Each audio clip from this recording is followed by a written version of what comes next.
महत्त्वाची बातमी, नीट पेपर फुटी घोटाळा प्रकरण आणि या प्रकरणात मोठी अपडेट आहे। तेजस हर्षद कुमार शहा याला पुण्यातून अटक करण्यात आली आहे, तर लातूरमधून डॉक्टर मनोज शिरोळेला अटक करण्यात आली आहे। नीट पेपर फुटी प्रकरणामध्ये ही 14वी अटक आहे। तेजस कुमार शहा हा पुण्यातला भौतिकशास्त्राचा प्राध्यापक आहे। आतापर्यंत सीबीआयनं 50 ठिकाणी छापेमारी केली आहे। कागदपत्र, लॅपटॉप आणि मोबाईल फोन जप्त करण्यात आलेले आहेत। अधिक माहिती घेऊया आपले प्रतिनिधी चंद्रशेखर भांगे यांच्याकडून। चंद्रशेखर, 14वी अटक, तीही पुण्यातून।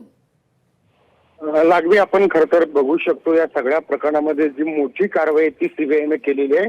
प्राध्यापक व्ही कुलकर्णी यांच्या संपर्कात जो आहे तो आरोपी डॉक्टर मनोज शिरुरे होता, तर मनीषा हवालदार याच्या संपर्कात यांच्या हा जो शहा आहे नावाचा तो आरोपी संपर्कात होता। या सगळ्या आरोपीने जे आहे ते नीट पेपर फुटी प्रकरणामध्ये यांचा महत्वाचा कट जो आहे तो मानला जातो। आरोपीनं ज्या विद्यार्थ्यांना हे सगळे नीट पेपर फुटल्यानंतर पेपरची विक्री केली, याच्यामध्ये सुद्धा या सगळ्यांचा सगळा सहभाग दिसून येत आहे। एकंदरीत सीबीआयनं आतापर्यंत 50 ठिकाणी जी छापेमारी केली ती सर्वाधिक पुण्यामध्ये आहे म्हणावं लागेल। पुण्याखालोखाल नांदेड, लातूर, त्याचबरोबर नाशिक, अहिल्यानगर या 5 शहरामध्ये ही सगळी छापेमारी झालेली आहे। एकंदरीत नीट पेपर फुटीमध्ये आणखीन किती जणांना अटक होती हे सुद्धा पाहणं महत्वाचं आहे। सीबीआय सध्या ऍक्शन मोडवरती आहे, वेगवेगळ्या ठिकाणी छापेमारी करत आहे, परंतु आपण एक पाहिलं की याचा मास्टरमाइंड सुद्धा अद्याप समोर आलेला दिसत नाही। कारण या सगळ्या प्रकरणामध्ये जो आहे तो गॉडफादर नावाचं एक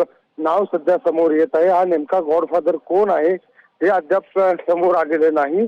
कारण जर गॉडफादर समोर आला तर या नीट पेपर फुटीतील अनेक महत्वाचे धागेदोरे जे आहेत ते सीबीआयच्या हाती लागण्याची शक्यता आहे।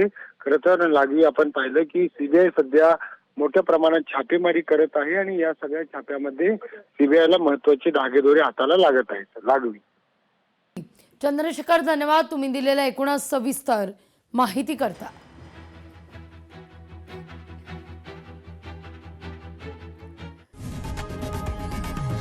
लोकशाही मराठी ऐका, पहा, जागरूक रहा।